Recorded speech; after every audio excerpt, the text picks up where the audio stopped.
nossa edificação.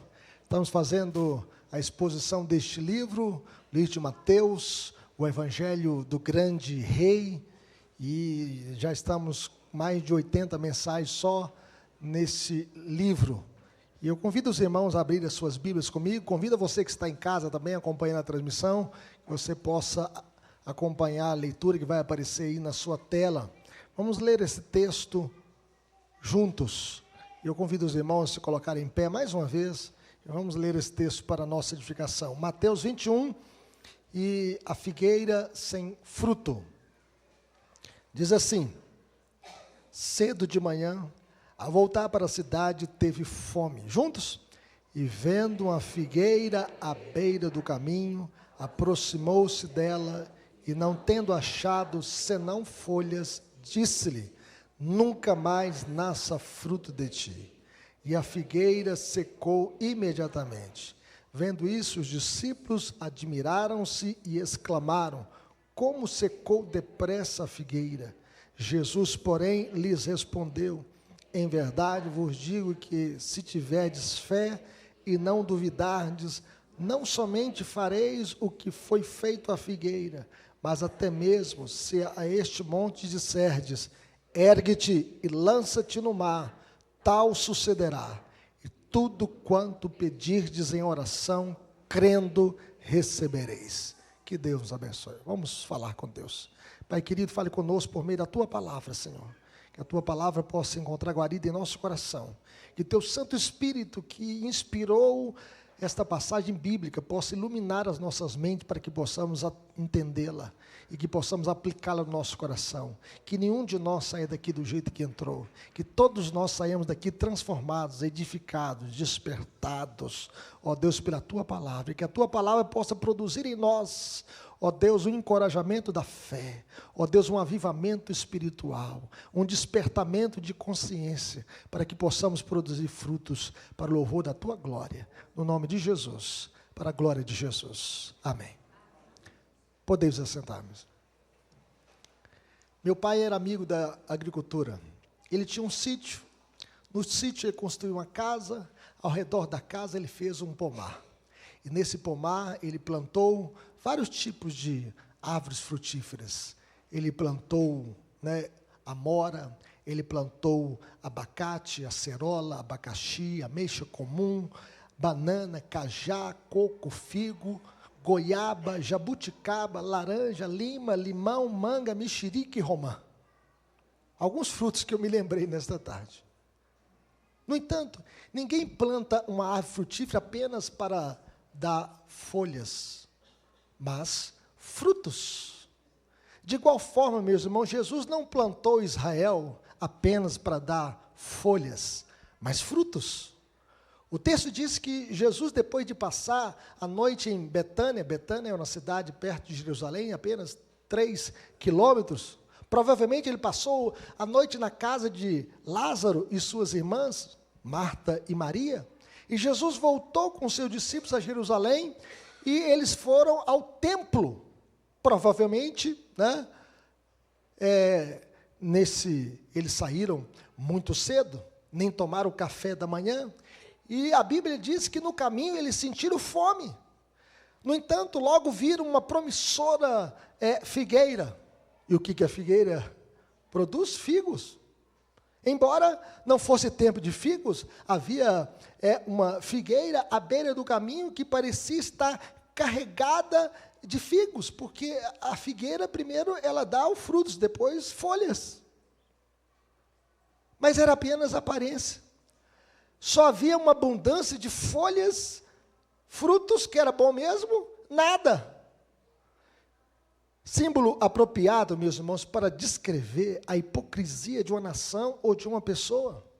Aparência de piedade não comunica a ninguém a bondade da religião, não satisfaz os necessitados, não dá alimento, nem satisfação, nem alegria. É só promessa de algo que não tem. Só o descumprimento de uma promessa vazia. Por mais de 1000 anos, Deus havia sustentado a nação de Israel.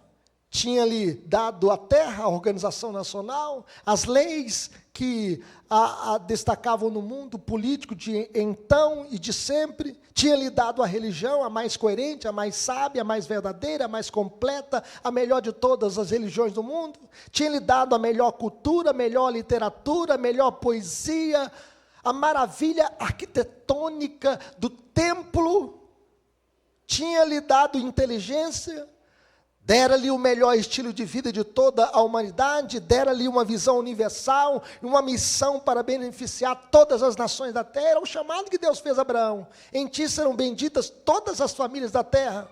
O que mais faltava para essa nação? Só faltava frutos. Mas eles, não tinham esses frutos. Uma figueira cheia de folhas e nada mais. Por isso o Senhor Jesus, quando passou perto daquela figueira, olhando debaixo das folhas, revirando aqueles galhos, ele não viu nada de frutos, apenas folhas. E o Senhor Jesus então disse: nunca mais nasça fruto de ti, disse-lhe Jesus. E a figueira secou imediatamente. A figueira sem frutos era símbolo da nação judaica. E era uma profecia de Jesus. Jesus era o profeta dos profetas. E Jesus estava dando uma profecia dura de julgamento, de juízo sobre essa nação. Essa nação tinha tudo para ser uma grande nação, uma bênção para o mundo. Tinha o templo, o sacerdócio, o culto diário, as festas anuais, as escrituras do Antigo Testamento, os turnos dos levitas, os sacrifícios da manhã e da tarde. Tinha muita folhagem, mas era destituída de frutos. Não havia nenhuma graça, nenhum amor, nenhuma humildade, nenhuma espiritualidade, nenhuma santidade real, nenhuma disposição para receber o seu Messias. E assim como a figueira, a nação judaica, não demoraria a secar. E a grande ideia dessa passagem, meus irmãos, é que a espiritualidade só de aparências não glorifica a Deus. Vamos dizer isso comigo? A espiritualidade só de aparências não glorifica a Deus. Vamos dizer mais forte? A espiritualidade só de aparências não glorifica a Deus. Jesus, em outra passagem, já havia dito para os discípulos: eu sou a videira verdadeira, meu pai é o agricultor. E ele chega a dizer: todo ramo que está em mim não der fruto, o pai o corta e lança fora, mas todo que produz fruto, limpa para que produza mais frutos ainda. E nisso é glorificado meu pai, em que deis muito frutos, e assim vos tornareis meus discípulos. E aqui nós aprendemos, em primeiro lugar, meus irmãos, que a espiritualidade sem frutos é maldita. A figueira era a imagem usada para representar Israel e sua produção de frutos para Deus. No entanto, a figueira sem frutos simboliza os fracassos improdutivos de Israel. Jesus encontrou só folhas nessa figueira e não frutos. No entanto, Jesus não se contenta com folhas, ele quer frutos. Jesus não fica feliz apenas com a nossa roupagem religiosa, com os nossos ornamentos. Jesus quer frutos. Jesus encontra nessa cidade muita religiosidade, mas é uma religiosidade morta. Como diz o profeta Isaías, profetizando a palavra de Deus: visto que este povo se aproxima de mim, e com a boca e com os lábios me honra, mas o coração está longe de mim. Tem gente, meus irmãos, tem barulho, tem gente andando no templo, tem animal para o sacrifício, mas não tem devoção, não tem fé verdadeira, não tem piedade. Parece com os cultos hoje, né? Os crentes andam normalmente no momento do culto, no momento da pregação, como se estivesse na casa dele fazendo os seus negócios. Nós estamos na casa de Deus. Tem ritualismo que não mudou o coração. Tem gente explorando o símbolo da esperança de Israel como um negócio lucrativo. Por essa razão, essa figueira secou até a raiz. Em outras palavras, faltavam os frutos da nova vida. Havia muita folhagem, mas nenhum fruto. Jesus veio para o que era seu e os seus não receberam. Pelo contrário, estavam endurecidos, empedernidos. Não receberam o autor da vida, o autor da fé, o autor da salvação, o Senhor do céu e da terra. O templo era suntuoso, mas sem vida. A casa de oração foi transformada em covil de salteadores. Além do mais, faltavam os frutos do arrependimento. Os saduceus, pela ganância, tinham transformado a religião no comércio. Os fariseus, eles eram zelosos, legalistas, mas sem entendimento. E por esta razão, um pouco antes, João Batista, o pregador do arrependimento, o batizador, ele chega a dizer: produzi, pois, frutos dignos de arrependimento, e não comeceis a dizer entre vós mesmos: temos por pai Abraão, porque eu vos afirmo que destas pedras Deus pode suscitar filhos a Abraão. Já está posto o machado à raiz das árvores. Toda árvore que não produz bons frutos é cortada e lançada no fogo. O verdadeiro arrependimento, meus irmãos, deve ser acompanhado de bons frutos. Nós devemos produzir os frutos do arrependimento, da contrição. Deus conhece o nosso coração, Deus sonda o nosso coração. Como diz o salmista Davi: Senhor, Tu me sondas e me conheces, sabes quando me assento, me levanto, de longe penetra os meus pensamentos. Tu me cercas por trás e por diante, sobre mim pões a mão. Sonda-me, ó Deus, e conhece o meu coração. Vê se em mim algum caminho mau e guia-me pelo caminho eterno. Não basta, meus irmãos, ter o sangue de Abraão correndo nas veias. É preciso ter a fé de Abraão no coração. Não basta dizer: eu sou descendente de Abraão. Esses líderes religiosos eram hipócritas. Estavam fingindo ser o que não eram. A figueira produz os frutos antes das folhas, e aquele que procurou não achou nada, senão folhas. Segundo Espúgio, o príncipe dos pregadores, ele diz o seguinte: nada senão folhas, significa nada senão mentiras. Tinha apenas roubagem, a folhagem, mas não tinha frutos. Por isso, nós devemos pedir ao Senhor: Deus, tem misericórdia de mim, eu quero produzir frutos para o Senhor. Eu não só quero ser crente de qualquer maneira, não. Quero ser crente que possa produzir frutos para o Senhor. Eu quero produzir o fruto, Senhor, do Espírito. Qual que é o fruto do Espírito? O fruto do Espírito é amor, alegria, paz, longanimidade, benignidade, bondade, fidelidade, mansidão, domínio próprio. Contra essas coisas não há lei. Eu quero produzir fruto, Senhor. Mas em segundo lugar, meus irmãos, espiritualidade sem fé não vence obstáculos. Depois de condenar a religião da aparência, mas sem frutos, Jesus mostra aos seus discípulos a essência da verdadeira religião. A essência da verdadeira religião é a fé em Deus.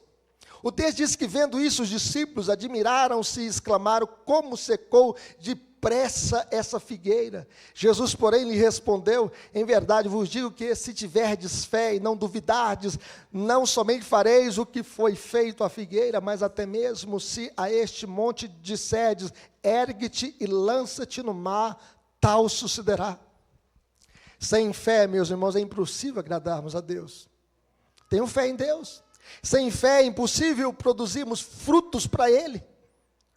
Só é possível mover montanhas pela fé. Em verdade vos digo que, se tiverdes fé e não duvidardes, não somente fareis o que foi feito à figueira, mas até mesmo se a este monte disserdes: ergue-te e lança-te no mar, tal sucederá. Se tiverdes fé e não duvidardes. O que é dúvida? Dúvida é uma mente dividida. É cochear entre dois pensamentos. É a decisão de viver como se Deus não existisse. Duvidar é acreditar desacreditando. No entanto, a Bíblia diz que a fé é a certeza de coisas que se esperam, é a convicção de fatos que não se veem. A Bíblia diz que nós não andamos por vista, nós andamos por fé. Porque as coisas que a gente apalpa, que a gente enxerga, são temporais, mas as coisas que não se veem são eternas. Por isso Jesus disse: se tiverdes fé e não duvidardes, não somente fareis o que foi feito à figueira, mas até mesmo se a este monte disserdes: erga-te e lança-te no mar, tal sucederá. Em outras palavras, diante de uma fé viva, meus irmãos, sistemas estéreis da religião murcharão. Nós devemos ter uma fé viva para produzir frutos para Deus. Pela fé no Deus vivo, montes de dificuldades serão erguidos e precipitados no mar. O monte aqui é símbolo das coisas impossíveis para nós. E existem muitas coisas que são muito maiores do que a nossa força, muito maiores do que a nossa capacidade. No entanto, os impossíveis dos homens são possíveis para Deus. Em outras palavras, nós só podemos superar os obstáculos intransponíveis pela fé. Só pela fé nós podemos ter sucesso na evangelização. Só pela fé nós podemos vencer as intempéries e vicissitudes da vida. Só pela fé. Os que confiam no Senhor são como um monte de Sião que não se abala, mas permanece para sempre. Assim como os montes estão em derredor de Jerusalém, assim o Senhor está em derredor do seu povo, desde agora e para sempre. Que possamos caminhar nesta vida pela fé em Cristo. A nossa fé não é fé na fé, a nossa fé é fé em uma pessoa que morreu, foi sepultado, mas no terceiro dia ressuscitou dentre os mortos e hoje está à direita de Deus Pai, intercedendo por nós. E como Deus, Ele está presente aqui nesta noite, porque Ele diz: eis que estou convosco todos os dias até a consumação dos séculos. Nós devemos viver pela fé e vencer as intempéries, os obstáculos da vida pela fé. Mas em terceiro lugar, meus irmãos, espiritualidade sem oração é sem vida, é sem vitalidade. Por essa razão, Jesus nos incentiva a sermos corajosos na oração. E tudo quanto pedirdes em oração, crendo, recebereis. Jesus, ao escolher os seus discípulos, ele passou a noite inteira orando. Jesus, ele venceu o diabo na tentação do deserto com a palavra, e ele passou 40 dias e 40 noites orando e jejuando. Oração, meus irmãos, não é mágica, mas é a arma mais poderosa ao nosso dispor. A oração não conhece barreiras, não conhece distâncias. Nós estamos aqui no Brasil, nós podemos orar por quem está no Panamá, na Romênia, em Portugal, no Japão, na Inglaterra, nos Estados Unidos, nos missionários que estão embrenhados nas matas na Amazônia. A oração não conhece barreiras, e é por isso que nós devemos orar. Segundo Tiago, a oração fervorosa de um homem justo tem grande poder e resultados maravilhosos. A oração de um justo é poderosa. E Tiago cita o exemplo de Elias, um grande profeta do Antigo Testamento, um homem de Deus. Ele era humano, como nós. E, entretanto, ele orou fervorosamente para que não chovesse, e não choveu durante 3 anos e meio. E depois ele orou de novo, e desta vez, para que chovesse, e a chuva desceu, e a terra produziu os seus frutos. Pela oração de um homem, Deus fechou os céus. E pela oração deste homem, Deus abriu a janela dos céus e mandou chuva para regar a terra. Ele venceu pela oração, e nós devemos orar sem cessar. Jesus nos incentiva a orar, pedir e dar-se-vos-á. Buscai e achareis, batei e abrir-se-vos-á, pois todo que pede recebe, que busca encontra, e quem bate abrir-se-lhe-á. Nós devemos orar, e orar segundo a vontade de Deus, como Jesus nos ensinou na oração do Pai Nosso: seja feita a tua vontade, assim na terra como nos céus. Aquele que vive em harmonia com Deus, ele vai suplicar segundo a vontade de Deus, porque a vontade de Deus é boa, perfeita e agradável. João, o apóstolo do amor, chega a dizer, e esta é a confiança que temos para com Ele, que se pedirmos alguma coisa segundo a sua vontade, Ele nos ouve. Deus é soberano para ouvir o nosso clamor. O profeta chega a dizer, profetizando a palavra de Deus, clama a mim e te responder-te-ei, anunciar-te-ei coisas grandes e ocultas que não sabes. Deus é esse Deus que ouve o clamor do seu povo. Bendito seja Deus que não nos rejeita a nossa oração e nem aparta de nós a sua graça. Deus não supre os nossos caprichos, mas Deus supre as nossas necessidades. Deus, Ele contempla as nossas necessidades e Ele responde às nossas orações.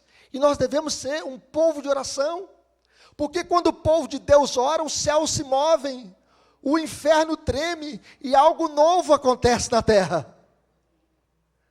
Esse é o Deus que abre portas onde não há portas e abre caminhos onde não há caminhos. Deus abriu o mar vermelho para que o povo pudesse passar a pé enxuto. Deus abriu o rio Jordão para que o povo tomasse posse da terra prometida. Deus é este Deus que ouve o clamor do seu povo. E nós devemos colocar tudo nas mãos dEle. Aplicações para a nossa vida, meus irmãos. Como viveremos? Frutificando para Deus. Fruto é o que o Senhor deseja ardentemente. Eu gostaria que você pensasse. Agora você não tem apenas o Antigo Testamento. Você também tem o Novo Testamento. O nosso privilégio hoje é maior do que o privilégio do povo de Israel. Nós conhecemos mais. Nós temos também uma casa onde nós nos reunimos e nós a chamamos casa de oração para todos os povos. Nós somos o povo de Deus, morada de Deus, Deus mora em nós. Será que nós estamos produzindo frutos para Deus? Ou o Senhor Jesus está mexendo nos galhos da nossa vida e só está encontrando folhas?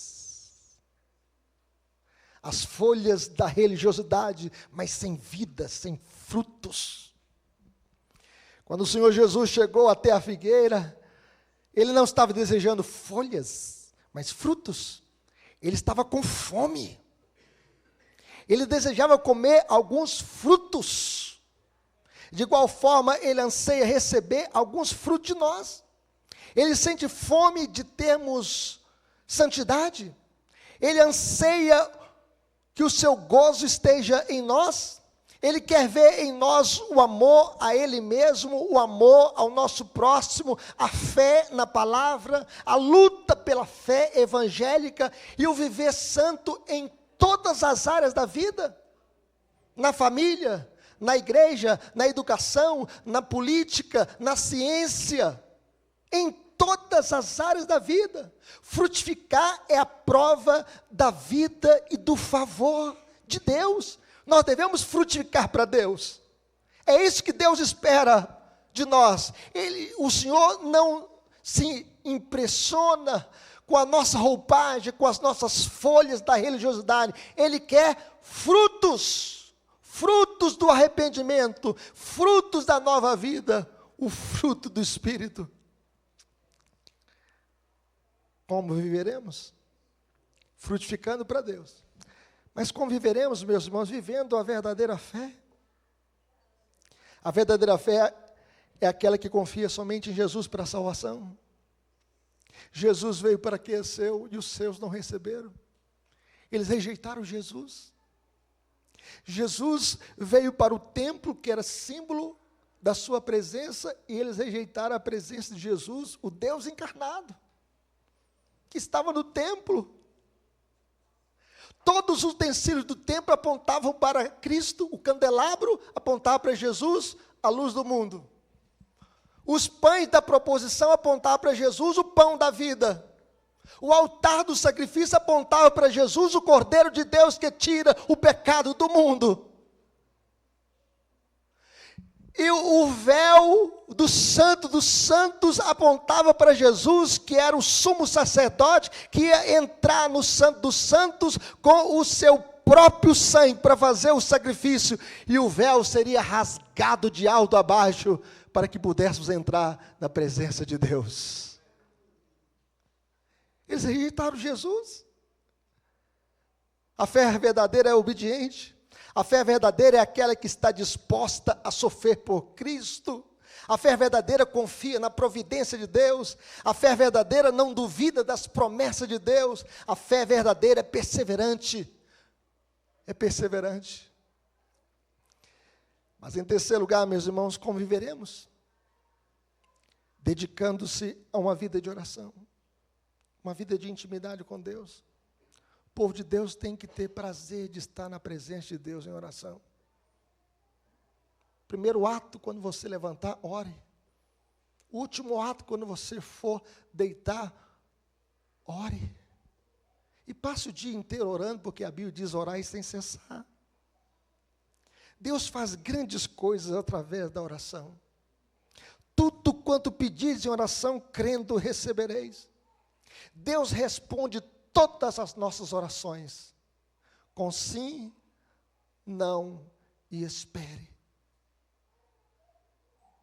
E é por isso que nós devemos ouvir o sim de Deus, quando Ele responde o nosso clamor. Ele que nos dá o pão de cada dia, Ele quem perdoa os nossos pecados, Ele quem pode levantar o enfermo da cama e curá-lo. Moacir é um exemplo. Pouco tempo entre a vida e a morte, Deus poupou a sua vida. Quantos de nós aqui já estivemos também no vale da sombra da morte, Deus poupou a nossa vida? Deus respondeu com sim. Mas algumas vezes Deus responde também com não. Moisés pediu para entrar na terra prometida e Deus disse não.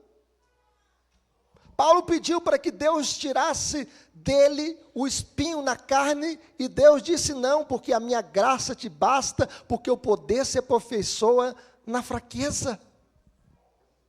Outras vezes Deus vai responder com não, mas outras vezes Deus vai responder também com espere.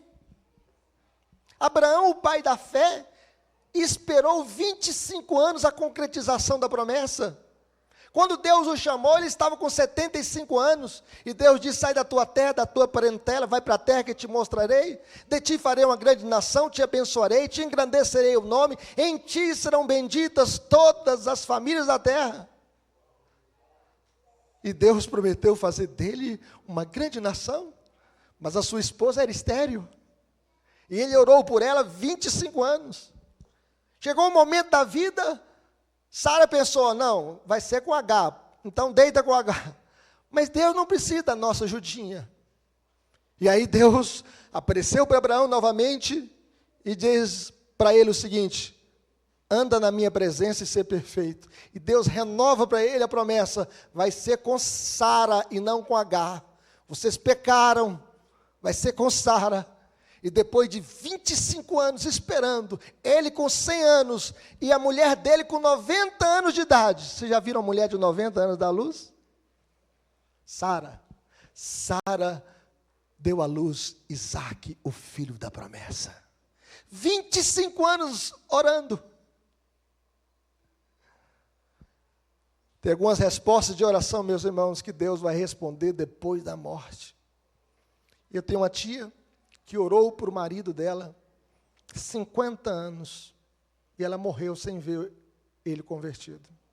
Depois que ela morreu, ele se converteu, e se tornou membro da igreja, e fez a sua profissão de fé, e foi batizado, e deixou todos os seus ídolos. Deus pode responder às nossas orações até depois da nossa morte.